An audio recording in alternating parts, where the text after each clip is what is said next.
Jeg hedder Karen Lumholdt og er folketingskandidat for De Radikale i København på Vesterbro. Jeg synes, at kommunen skal være med til at skabe nogle flere praktikpladser, så flere unge kan få en erhvervsuddannelse med en garanti for at få en praktikplads.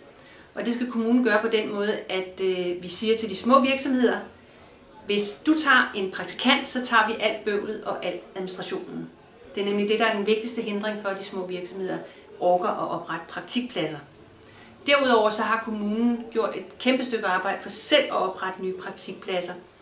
Og det er vejen frem, for vi vil gerne have nogle flere unge, også nogle flere ambitiøse unge, som tager en erhvervsuddannelse. Og det vil de kunne gøre, hvis de også har en garanti for at kunne fuldføre deres erhvervsuddannelse, og der kræves jo altså en praktikplads. Så kommunen skal sige, hit med bøvlet, bare I tager en praktikant.